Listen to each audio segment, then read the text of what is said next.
Hello everyone. Most of the June quarter results are out and companies that planned dividends have already declared them. So in this video, let's look at the top 10 Indian companies that are giving high dividend and that should be in our radar. I mean, not just the pure list and how much dividend they pay. Rather, we'll do a short, quick analysis like what makes them really strong, what moat they have and what are all the potential challenges that I know the company could face in the next 6 to 12 months. Hoping this will help us to understand whether these dividends are sustainable and whether the company's long-term story actually makes sense for our portfolio, etc. So we'll cover the first 5 stocks in this video and then in the next part we'll cover the remaining 5 which actually are more interesting for me than these 5. Alright, let's get started.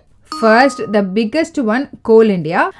Coal India is literally the world's largest coal producer. It's a monopoly in India, controlling almost 100% of the coal production. Just for info, the electricity in India still relies heavily on coal. Almost 75% of India's need is coming from coal and it keeps on increasing every year by 7 to 10%. So Coal India's demand is almost assured, plus it's a PSU, meaning the government is the majority shareholder and they always demand dividends from it, which in turn benefits the retail investors like us for long-term investment or short-term rotational option trading. So what moat they got? First, very important, they are monopoly. Nobody else even comes close. And no new players are entering into this business. Second, the 75% electricity generation in India from coal is not going to change in the next at least 5 to 10 years. So guaranteed demand from power plants. Those are their strengths.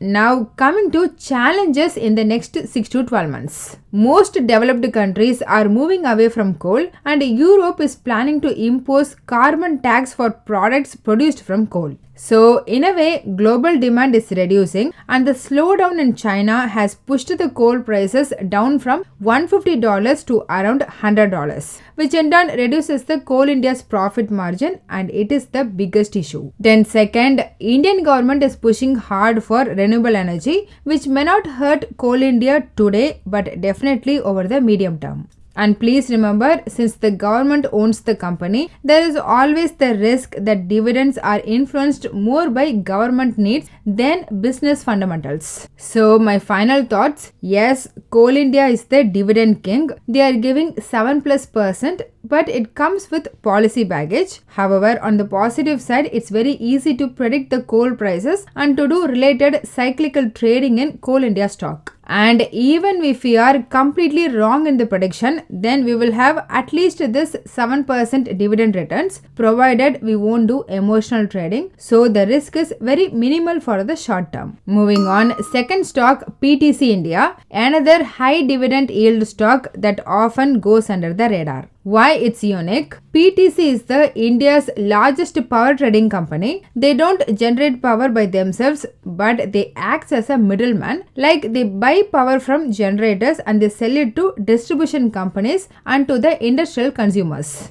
That makes this company at present a vital wheel in the India's electricity system. So what is the moat here? They got the first mover advantage in power trading. Second, they are having deeper connections with state distribution companies. And in addition, on the new age business, they got stake in Hindustan Power Exchange, which gives it visibility in the evolving market. Which all are good, but the challenges are little alarming. Every day, the regulatory environment for power trading is changing really fast. For example, Central Electricity Regulatory Commission (CERC) announced that they are rolling out something called market coupling. It's basically a centralized system to discover power prices instead of each exchange doing its own thing. To be honest, this could benefit PTC, but the structure and exact timeline are still unclear. Any delay or messy execution could impact trading volumes. Then again, another regulatory hurdle, India is also introducing 2 more regulations. virtual power purchase agreements, and electricity futures trading, which all bringing more complexity and volatility. So PTC will need to adapt quickly,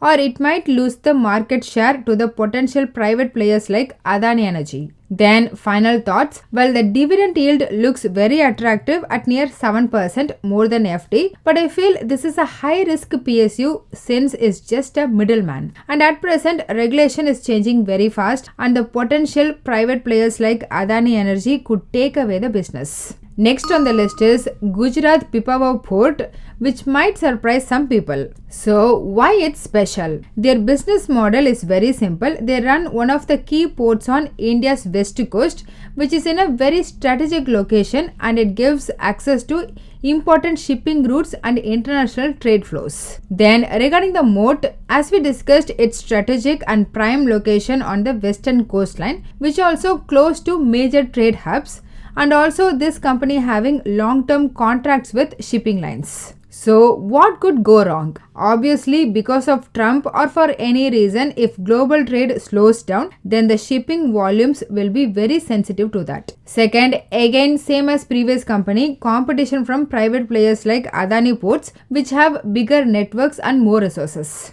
So in short, Pipavav is a steady dividend player, but it's stagnating now and private players are eagerly wanting this business. Then the fourth one, India's largest oil and gas company and a classic PSC dividend player, ONGC. I mean, the moat is very clear here. They are India's biggest upstream oil and gas explorer. It's very capital intensive and hence it's very difficult for new players to enter. And in India, at present, it's just Reliance and ONGC got the integrated presence across oil exploration, refining and marketing. But there are obvious challenges too. Oil price volatility is the biggest one. If crude prices swing widely, ONGC's profit move with it. ONGC has massive capex plans for deep water exploration, which are expensive and risky. So compared to other stocks, I believe ONGC is a safe bet with the potential for high reward if deep water exploration pays off.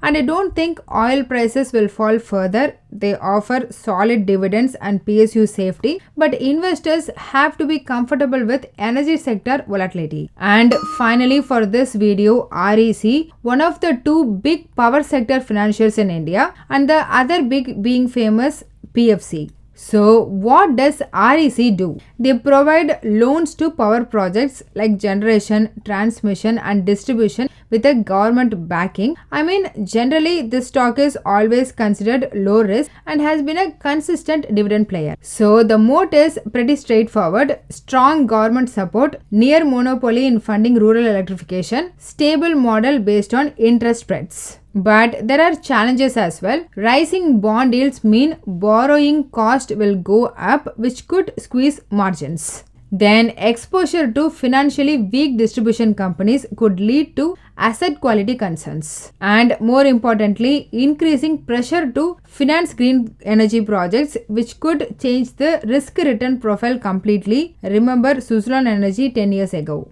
So REC is a stable, relatively safe dividend option, but it's not immune to green project pressure or interest rate environments. So that's it. The first 5 high yield dividend stocks in India right now: Coal India, PTC, Gujarat Pipavav Port, ONGC and REC, and my take on their moat and weakness.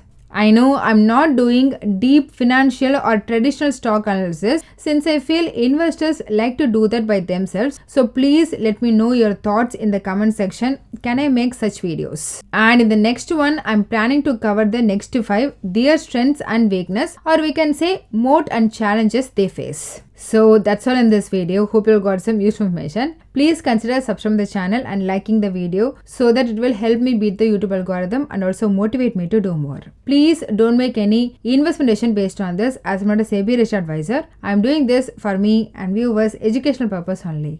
Thanks for watching.